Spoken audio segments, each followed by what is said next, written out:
आपका एक और संप्रदाय है जिसको रामावत या रामानंदी संप्रदाय कहते हैं। जो अभी पढ़ा था वो आपका ये संप्रदाय था, जिसको कौन सा कहा जाता है भाई आपके राम स्नेही। ठीक है, ध्यान रख लीजिएगा।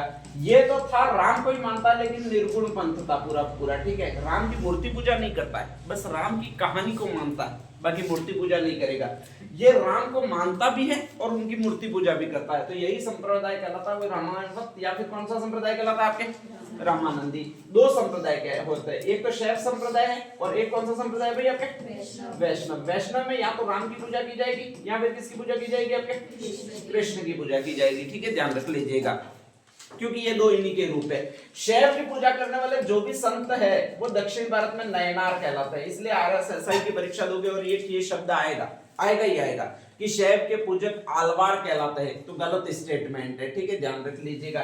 शैव के पूजक हमेशा कहलाएंगे वो नयनार कहलाएंगे। ठीक है, ध्यान रख लीजिएगा, क्योंकि शिव की आंखें है सबसे ज्यादा, कितनी है 3, और शिव है कि तीसरी आंख है वो किसकी सूचक है, मतलब तीसरी आंख आपको क्या बताती है ये बताता हूं। तीसरी आंख हाँ खुल गई तो क्या होगा, विनाश हो जाएगा। ठीक है, तो शिव की इतनी ही महत्ता है कि कभी भी अगर तीसरी आंख उनकी खुली तो पूरी पृथ्वी विनाश हो जाएगी या फिर उनका नाश हो जाएगा। इसलिए शिव संहार के देवता है, संहारक है, मारने वाले देवता है। ठीक है, ध्यान रख लीजिएगा। तो कहा जाता है कि ये पूरा पूरा नयन पर ही आधारित है, उनके एक आंख पर ही पूरा संप्रदाय आधारित है। ठीक है, आंख नहीं खुलेगी हमको कोशिश करनी है, पूजा भी इसीलिए हमको शिव की करनी है कि उनकी कहीं आंख खुल नहीं जाए गलती से भी। ठीक है, ध्यान रख लीजिएगा। तो ये शिव है, उसका नयनार पंथ है, नयन वाला पंथ है। वैष्णव में ऐसा कुछ है नहीं। वैष्णव है मतलब राम कृष्ण है, वो अपने पालन करता है, देने वाले, और देता है जो उसको अपन कहते हैं वागड़ी भाषा में आल। तो यही शब्द बन गया, वो ये बन गया, कौन सा बन गया आपके आलवार बन गया। ठीक है, ये सारे रामावत संप्रदाय, राम स्नाई संप्रदाय वो किस में आएंगे भाई आपके आलवार में आएंगे, नयनार में तो आएंगे नहीं, क्योंकि शैव पंथ कहलाते नहीं है। ध्यान रख लीजिएगा। अब कहा जाता है कि एक आदमी था जिसका नाम कौन सा था, रामानुजाचार्य। ठीक है, ये गणित वाला नहीं है, दूसरा गणित वाला और अलग है। ठीक है, जो रामानुजाचार्य पढ़ते हो कि आपके पाइथागोरस प्रमेय हार्डी के साथ मिलकर दी थी, वो नहीं है। यहाँ पर आंध्र प्रदेश के रहने वाले, और आंध्र प्रदेश के रहने वाले तो कहा जाता है वैष्णव मत के पूजक है। वहां पर वैष्णव मत चल नहीं रहा, शैव मत चल रहा है। ठीक है, तो विष्णु की मूर्ति है वो राजा ने समुद्र में डाल दी है, ध्यान रख लीजिएगा। फिर भी छुप छुप के चला रहे वो आपके एक पंथ चला रहे, कौन सा पंथ चला रहे आपके वैष्णव पंथ चला रहे हैं। ठीक है, वहां पर थोड़ा ठीक ठाक है, ब्राह्मणों का अच्छा बोलबाला है, प्रभुत्व है वगैरह सब कुछ है, ध्यान रख लीजिएगा। लेकिन उत्तर भारत में उस समय अपन पूजा पाठ कर ही नहीं रहे, बिल्कुल नहीं कर रहे। तो कहा जाता है कि अपने शिष्य को भेजा, और अपना जो शिष्य है उसका ये नाम कौन सा रामानंद। इसीलिए एक प्रश्न आता है दक्षिण भारत से उत्तर भारत में भक्ति आंदोलन को लाने का श्रेय किसको दिया जाता है, किसको दिया जाएगा भाई आपके रामानंद को दिया जाता है। ठीक है, दक्षिण में आपके संस्कृत चलती है, ये उत्तर भारत में आए, उत्तर में अपन संस्कृत समझते नहीं है, तो इन्होंने कौन सी भाषा यूज की आपके हिंदी भाषा यूज की है। ब्राह्मण तो पूजा पाठ करता है लेकिन दूसरे वर्ग पूजा पाठ कर नहीं रहे, तो इन्होंने दूसरे शिष्य जो भी मिले उनको जोड़ा है, और ये 5-6 शिष्यों की लिस्ट बनाई है। एक कबीर, एक रैदास, एक सेना, एक सगना, एक दन्ना, और एक कौन सा भी आपके पीपा है। सारों की अलग अलग जातियां, कबीर जुला है, रैदास चमार है, सेना नास है, नाई है, सगना कसाई है, दन्ना जाट और पीपा दर्जी है। ध्यान रख लीजिएगा। भक्ति आंदोलन यहाँ पर बहुत ज्यादा फैला दिया है। उनके फेमस शिष्य बने, उनका मैंने नाम देखा है यहाँ पर, ये शिष्य बने, नाम कौन सा भी आपके पयहारी एक जाति होती है स्पेशली। ठीक है, और वो जयपुर के आसपास पाई जाती है, ध्यान रख लीजिएगा। उनको कहा तुम राजस्थान में अपने रामावत संप्रदाय का प्रचार करो, उन्होंने उसको मान लिया है, और वो एक जगह पर अपनी पीठ की स्थापना की है। दान तो वैसे भी है रामानंद जी के पास में, एक जगह पर पीठ की स्थापना की है, उसको ये पीठ कहा जाता है। कौन सी पीठ कहा जाता है भाई आपके गढ़ता। ठीक है, ध्यान रख लीजिएगा। और वहां पर पीठ की स्थापना करके रोज राम के नाटकों का मंचन किया जाता है। सगुण भक्ति पंथ है, मतलब राम की सिर्फ कहानी नहीं सुनाएगा बल्कि राम के नाटक का मंचन करेगा, तो रोज राम के नाटक का मंचन किया जाता है। ध्यान रख लीजिएगा। जितने भी आपके स्पेशली संप्रदाय में इस तरह एक तो यू बनाते हैं सफेद रंग का, ध्यान रख लीजिएगा, ये सफेद रंग का यू बनाते हैं, और फिर इस तरह से पूजा पाठ करते हैं, इस तरह से तिलक करते हैं, ध्यान रखिएगा। अच्छा देखा है ये कहीं, कहां पर देखा ये बताओ,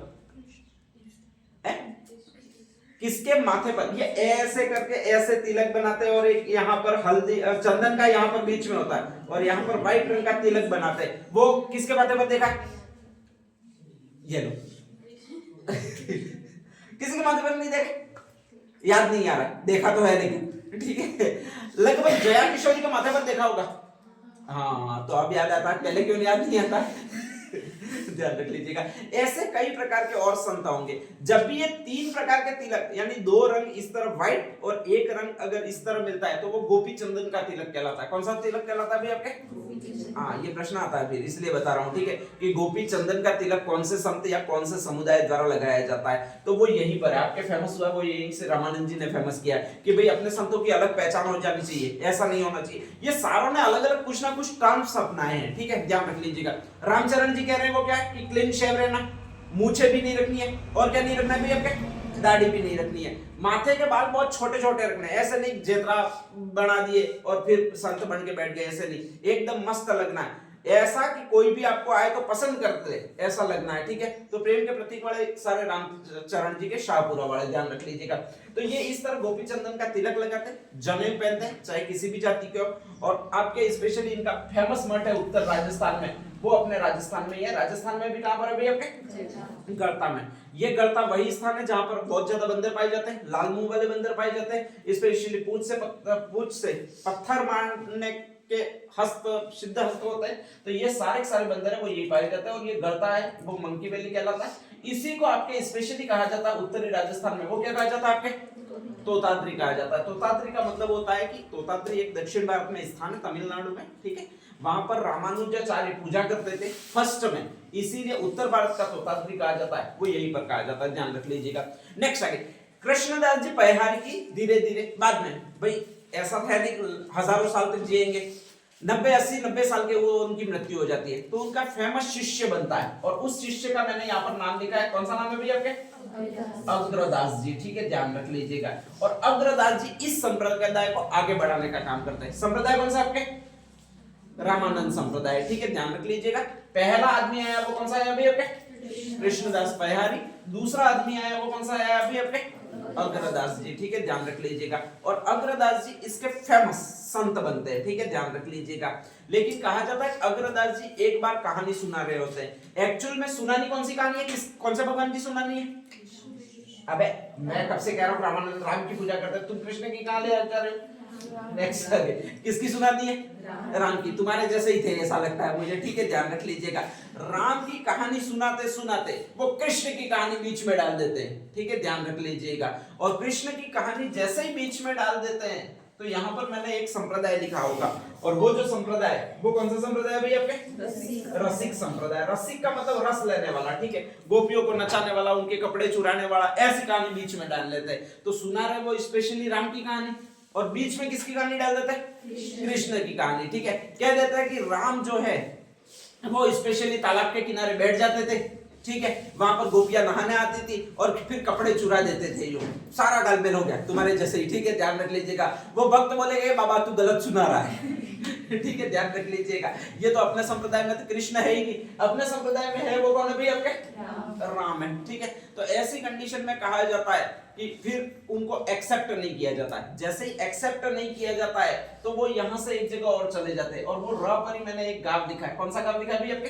रेवासा। रेवासा गांव है, सीकर में है। वहां पर ही एक संप्रदाय की स्थापना कर लेते हैं। बोलते हैं कि मैंने सही सुनाई थी वो कहानी, ठीक है, ध्यान रख लीजिएगा। कोई मैंने गलत नहीं सुनाया था, मैंने जो भी कहानी सुनाई थी वो सही सुनाई थी। और उसमें जो आपके मैन होते हैं वो राम होते हैं, और वो भी रास लीला करते हैं। जो कृष्ण की गोपियों के साथ सीन होते हैं कि मटकी फोड़ देना, ठीक है, उनको प्रताड़ित करना, उनको छोड़ना, ये रास लीला कहलाती है। कौन सी लीला कहलाती है? रास लीला। तो हमारे राम भी रास लीला करते हैं। ऐसा थोड़ी होता है कि रास लीला भाई प्रेम करेंगे ही नहीं, भगवान है हाँ यूं बैठे रहेंगे, सीता आएगी मुस्कुराएंगे भी नहीं, ऐसा थोड़ी होता है, ठीक है, ध्यान रखिएगा। वो भी कहता है आई लव यू सब कहते हैं, राम भी कहते हैं अपने, ठीक है, ध्यान लीजिएगा। उसी को एक संप्रदाय कहा गया। कौन सा संप्रदाय कहा गया भाई अपने? रसिक संप्रदाय। कौन सा संप्रदाय कहा गया? रसिक संप्रदाय। रसिक संप्रदाय में रास लीला वाले भगवान है, लेकिन वो भगवान है वो कृष्ण नहीं होकर कौन से भगवान है भाई आपके? राम भगवान है, ठीक है। तो उन्होंने स्पेशली कहीं ऐसा छेड़खानी वाले किस्से वो सारे कृष्ण के ही मिलते हैं, लेकिन अग्रदास जी ने जो करवाए हैं वो किसके करवाए भाई आपके? राम के बीच बताए हैं, ठीक है, ध्यान रख लीजिएगा। और वो अलग ही कहानी भी सुना देते हैं कि सीता जा रही थी रास्ते रास्ते, ब्राह्म पीछे पड़ गए, ठीक है, ए चिची क्यों किया लीजिएगा। फिर सीता को पसंद आए, फिर शादी हुई, ये सारा बताते वो आपके ये आदमी बताता है। कौन आदमी बताता भी आपके? अग्रदास जी। तो ये कहलाती है रासलीला, ठीक है, ध्यान रख लीजिएगा। जो भी रोमियोपंथी के काम होते हैं वो रासलीला कहलाती है, आपकी और कोई रासलीला नहीं है। समझ में आ गया?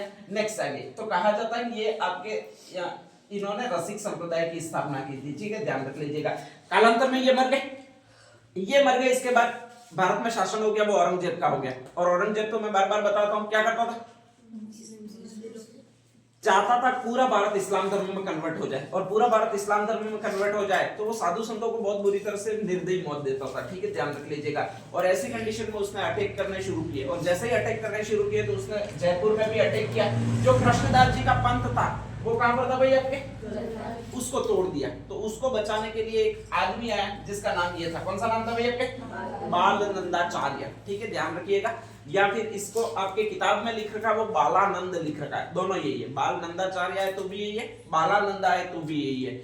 ये स्पेशली कहते हैं कि मैं औरंगजेब का विरोध करूंगा, इनके खून में ही स्पेशली विरोध करना था, स्पेशली लड़ना था, ठीक है, मतलब सैनिक बनना था। तो ये अपने पंथ को दीक्षित करते वो सेना में कन्वर्ट कर लेते हैं पूरा पूरा, ध्यान रख लीजिएगा। और कहा जाता है 42 टुकड़ियां बनाते हैं, सेना की टुकड़ियां बनाते हैं, ठीक है, ध्यान रख लीजिएगा। तो इस तरह से नेक्स्ट जो संत आते हैं वो कौन से संत आते हैं, बालानंदाचार्य या बालनंदाचार्य या बालानंद, अपनी सेना को बनाते हैं, 42 टुकड़ियों में सेना बनाते हैं। और उन 42 टुकड़ियों के सेना को स्पेशली उर्दू में बोला जाता है, वो आपके एक शब्द बोला जाता है, और ये जो शब्द है वो ये कहलाता है, कौन सा शब्द कहलाएगा भाई आपके, लश्कर, ठीक है। तो ध्यान रखिएगा कि इन्होंने मैन पीठ की स्थापना की थी, वो लश्कर पीठ की स्थापना की थी। अब उसमें सबसे ज्यादा लोग सम्मिलित होंगे जो सेना में जाने के शौकीन होंगे। राजस्थान में सेना में जाने के सबसे ज्यादा लोग कहां के शौकीन होते हैं, झुंझुनू। वेरी गुड, तुम्हें ध्यान तो है, अपने पर पूरा यकीन है। डूंगरपुर का नाम किसी ने नहीं लिया, सोचा तक नहीं एक सेकंड के लिए भी डूंगरपुर हो भी सकता है, ठीक है, ध्यान रख लीजिएगा। कितना खतरनाक वीर लोग हो तुम। मैं सोच रहा था कोई तो बुला भटका आंसर देगा, लेकिन नहीं दिया, वेरी गुड।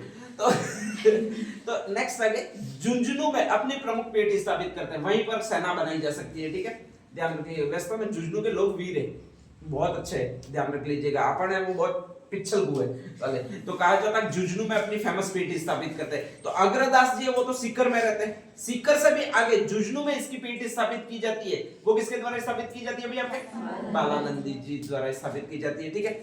बाद में कहा जाता है 3 जगह इनकी पीठ बन गई, 3 जगह इनकी प्रमुख गद्दियां होगी। इसने कहां पर बनवाई है, गलपा जी में। अग्रदास जी ने कहां पर बनवाई है, रेवासा सीकर में। और तीसरा है बालानंद जी, उन्होंने जाकर कहां पर बनाई है, झुंझुनू में बनाई है। बालानंद जी वाले जो अनुयायी वो कहते हैं झुंझुनू इसकी प्रमुख पीठ है, ठीक है। अग्रदास जी वाले अनुयायी कहते हैं कि रेवासा सीकर इसकी प्रमुख पीठ है। और नेक्स्ट है कि कृष्णदास जी कहते हैं कि इसकी प्रमुख पीठ है वो गलता में है, ध्यान रख लीजिएगा। तो ऐसी कंडीशन में कहा जाता है कि बहुत ज्यादा वाद विवाद होता है। एक कवि को बुलाया जाता है जिसका नाम है श्री कृष्ण भट्ट, जयपुर का होता है, ध्यान रख लीजिएगा। नाम क्या, श्री कृष्ण भट्ट, ठीक है, ध्यान रखिएगा। उसने एक ग्रंथ तो कलानिधि लिखा, पिछले सेकंड ग्रेड में पूछा गया था, ठीक है।